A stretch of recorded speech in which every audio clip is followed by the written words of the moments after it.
Согласно преданиям, тюркоязычные предки башкир пришли на Южный Урал, следуя за вожаком волчьей стаи.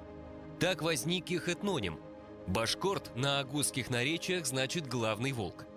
Они вобрали в свой состав племена финно-угорского и сармато-аланского происхождения.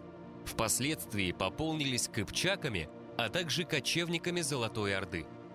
К эпохе позднего Средневековья в составе башкир насчитывалось около 50 клановых подразделений, обитавших на обширной территории исторической Башкирии от Волги до Тобола.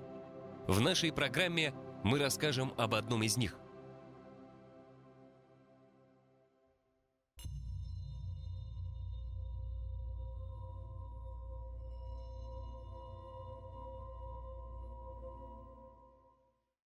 Тернаклы – это название одного из подразделений башкирского народа, в прошлом составлявшего титульный род Тернаклинской волости Сибирской дороги, следовательно, располагавшейся на северо-востоке исторической Башкирии.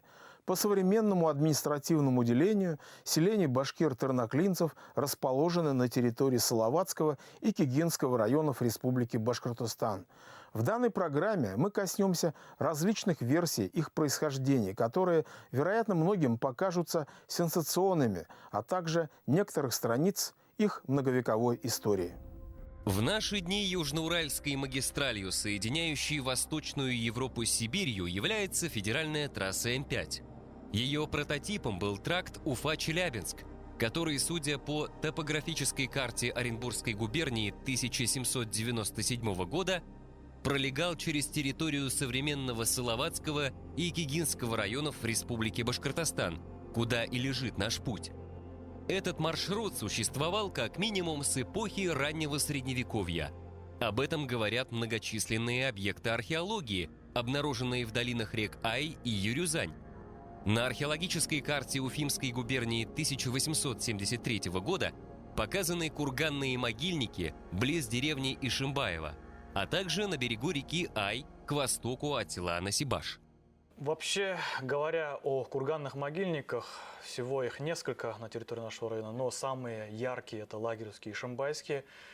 Они примерно существовали в одно и то же время. Это раннее Средневековье, начиная с 7 по 11 века примерно нашей эры. И в чем же их главное значение? Значение в том, что в них во время раскопок были обнаружены те артефакты, которые дали просто на самом деле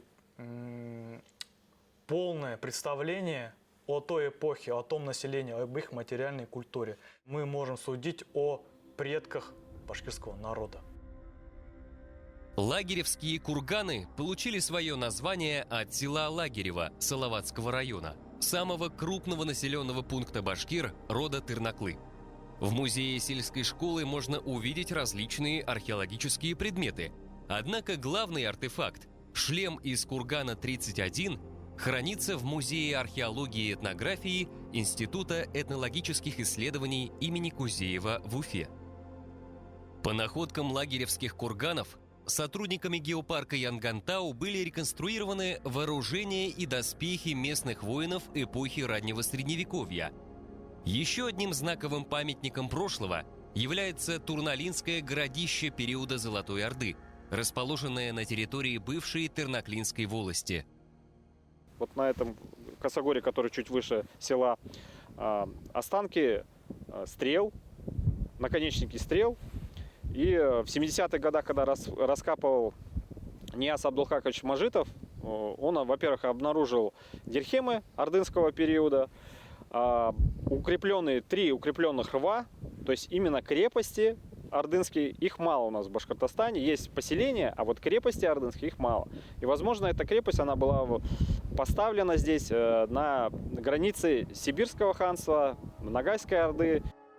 Интересно, что на археологической карте Уфимской губернии в долине реки Ай обозначены еще 3 городища – Сарайка, Улькунды и Чукур, что подчеркивает важное стратегическое значение данной местности, где пересекались пути из Приуралья в Сибирь и с юга на север в Пермский край.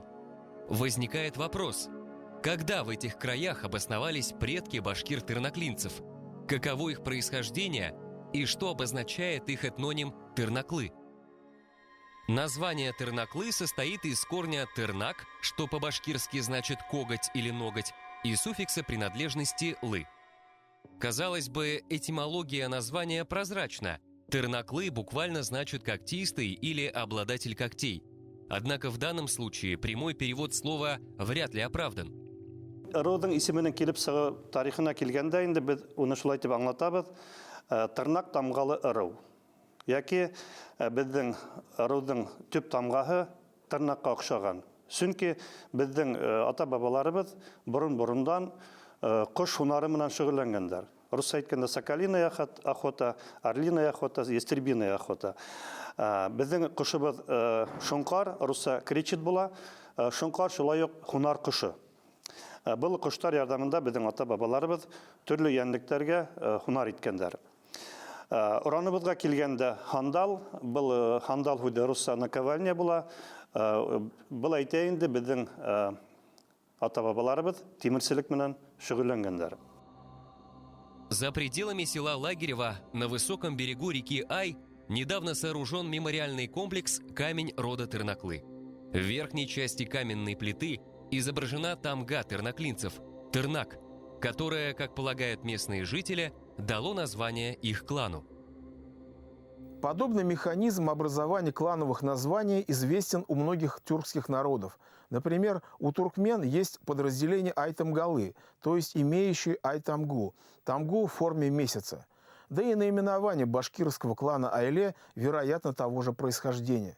Однако в случае с тернаклинцами, как нам кажется, не исключены иные варианты. В документах XVIII века в рассматриваемом регионе упоминается гора Тернак.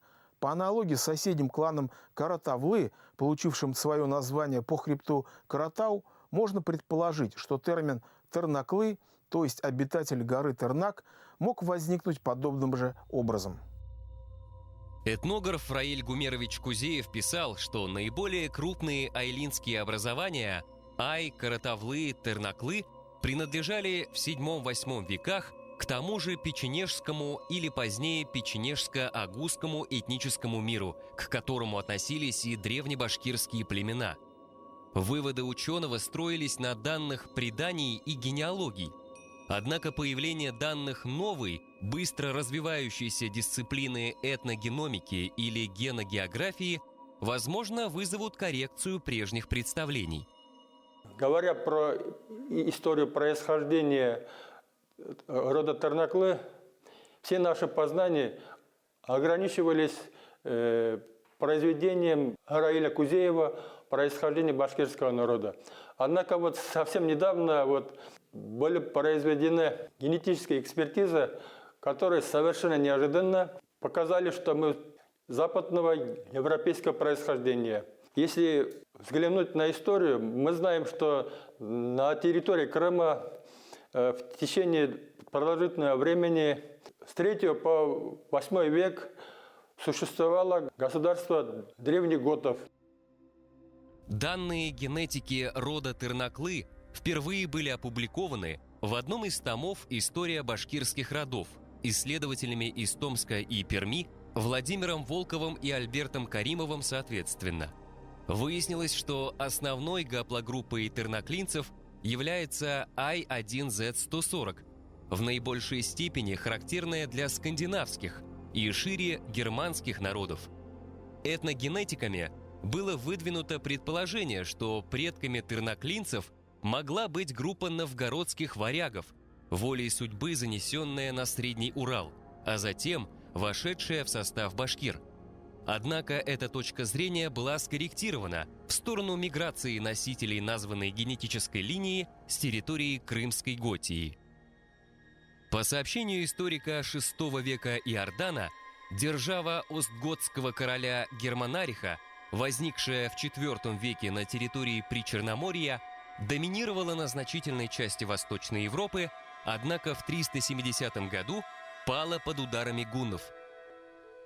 Однако область Готия на юге Крымского полуострова продолжала существовать до периода позднего Средневековья. Ближайшие аналоги обнаружены среди крымских готов.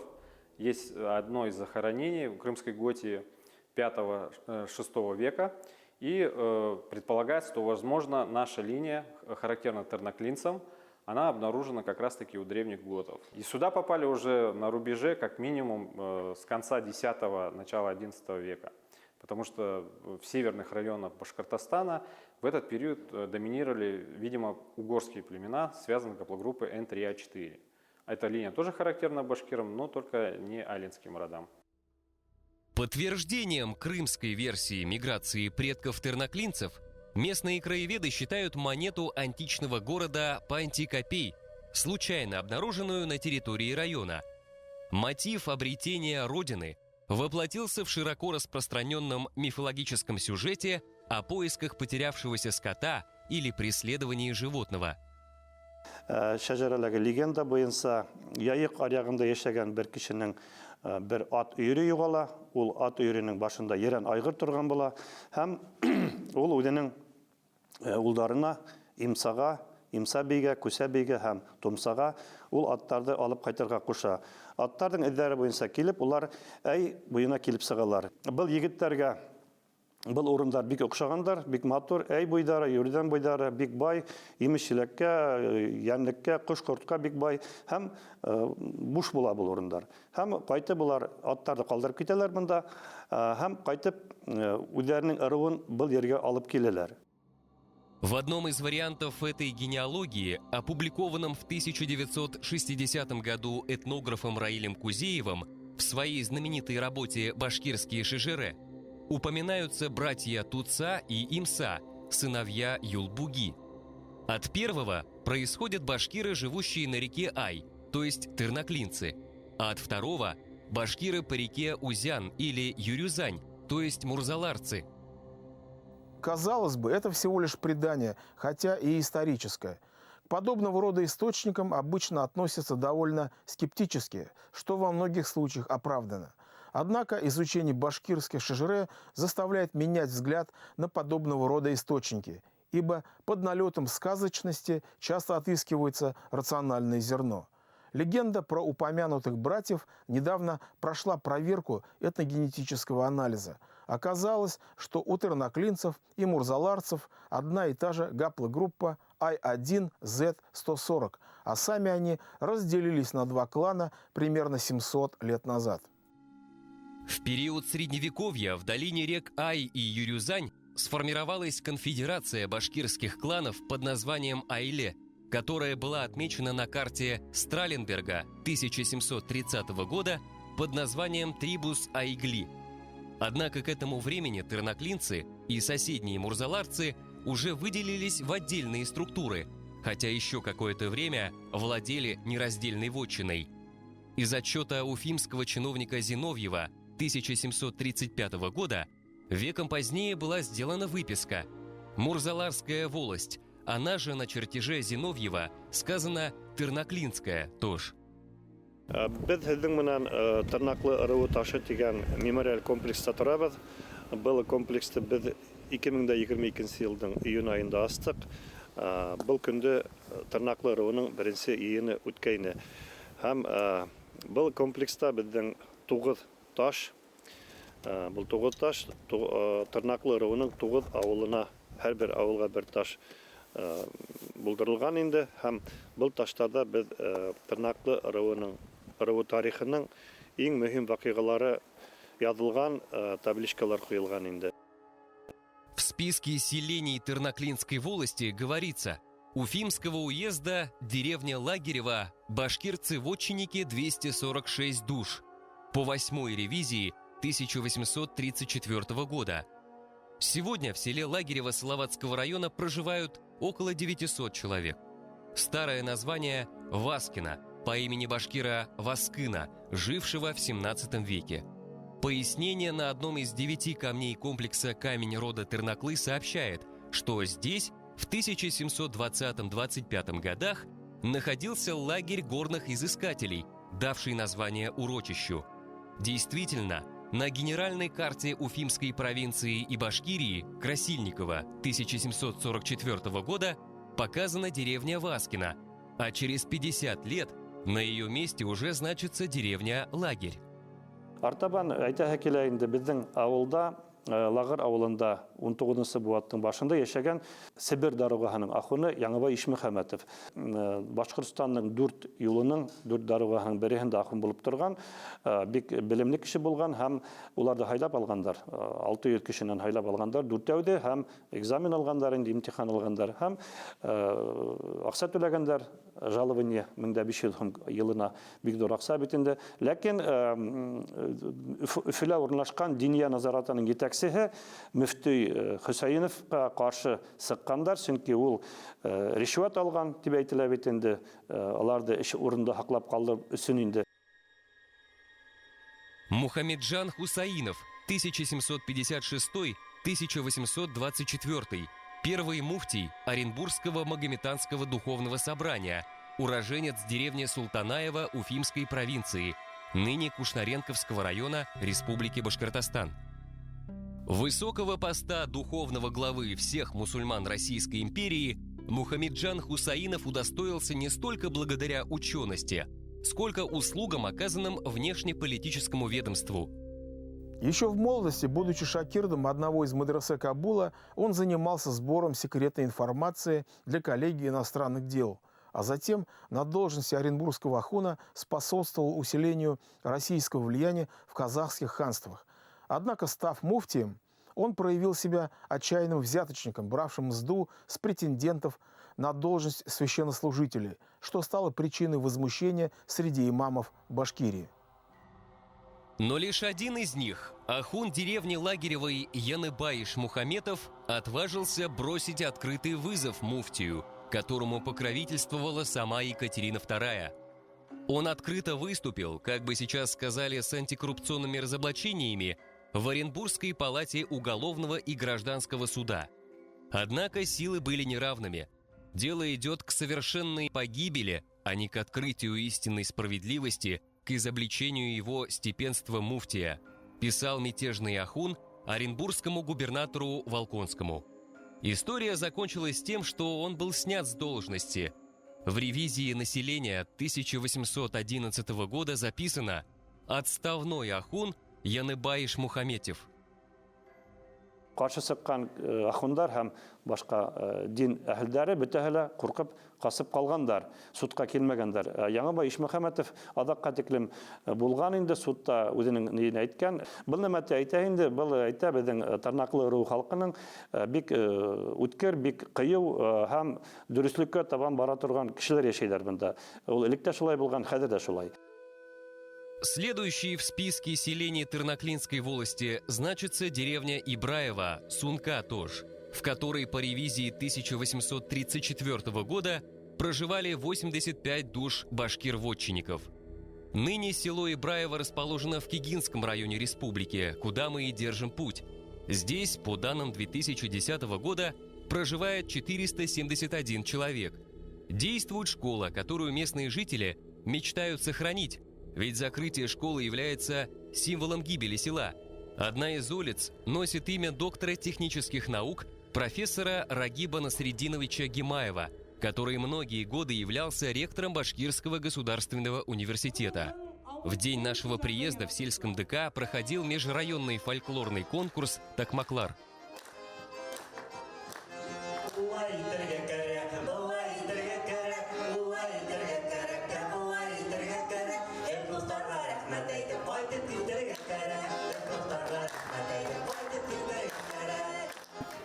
Менің ауылым элек бұрынғы ауылдардың бірі, ол Соңқа деп аталған. Міне хәзер Соңқа ялғаһы бар, Соңқа тауы бар. Соңқа ол соқырғарақ дегенді аңлата. Міне ошы ауылды түрлі ихтиялдар вақытында негедіне теклем яндырғандар. Һәм халық яңған урынға яңынан ауыл қалмайбыз, ауыл эшләмәйбез дип, неге икенчерәк җиргә күскән, әйгә якынрак.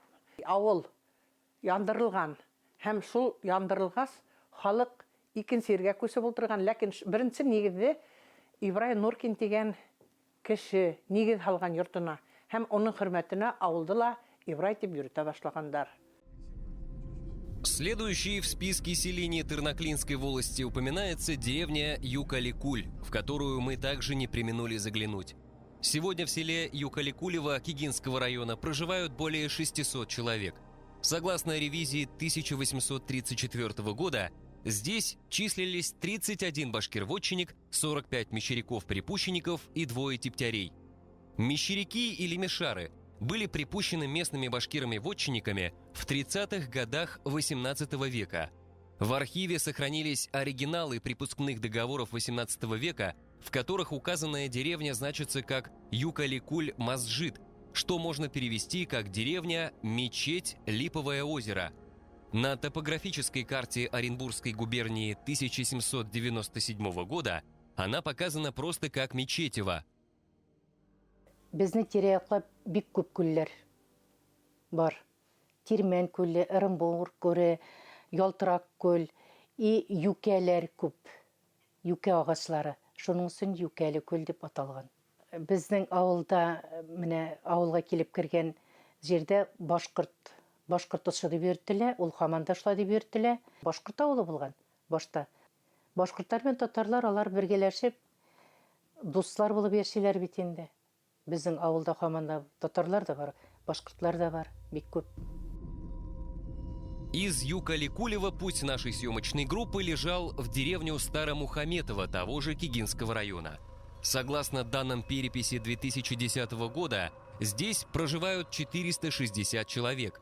Имеется средняя школа, где участники театрального коллектива «Ак-Юндос» продемонстрировали нам постановку об истории Старомухаметовской школы, возникшей на заре советской власти.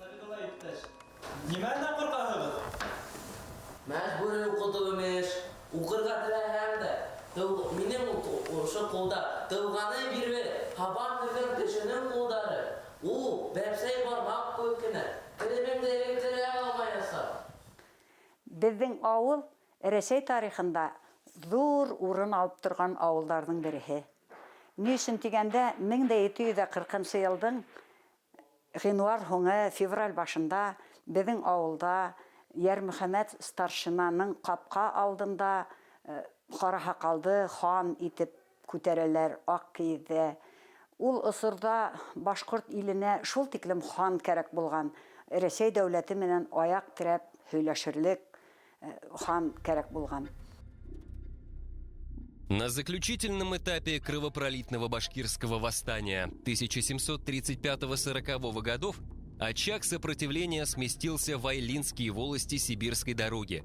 Именно здесь появился последний хан Башкирии Султан Гирей по прозвищу Карасакал, то есть «Черная борода». В исторической литературе существует точка зрения, что он был провозглашен ханом в соседней Дуванской волости. Однако, по мнению жителей Старомухаметова, избрание имело место именно в их деревне, в знак чего напротив местной мечети была установлена стела, надпись которой сообщает об этом событии. Так или иначе, Ярмухамед Хаджиев и другие башкиры Терноклинской волости были в числе ближайших сподвижников Карасакала до своего последнего вздоха. Һәм бuna батша гаскәрләре куып алып китәләр дә Павлуцкий менән Саймонов, Леонтий Саймонов адак батшага шундый рапорт язалар. 1740 елның 3 июлендә кара һакал табылманы был яуда ди. Ярмөхәмәт менән уның кустыһы Котлыяр яуда үлтерелде. Тубыл елгаһы буендагы яуда үлтерелде дип мәгълүмат җибәрәләр инде. Батша хөкүмәтенең генералдары үзләре белмәенчә безнең башкорттың тарихын язып калдырганнар. В число 9 исторических аулов Терноклинской волости также входят деревни Сагирова, Новомухаметова, Елгильдина, Шарякова и Ягунова. Последняя носит имя старшины Терноклинской волости Яуна Чувашева, чью подпись можно видеть на многих припускных договорах. Он был сподвижником национального героя башкирского народа Салавата Юлаева, а 2 других терноклинца, Ракай и Абрашид Галеевы, первый из которых был Исаулом, а другой писарем, входили в ближайший круг Батыра и были вместе с ним до самого конца.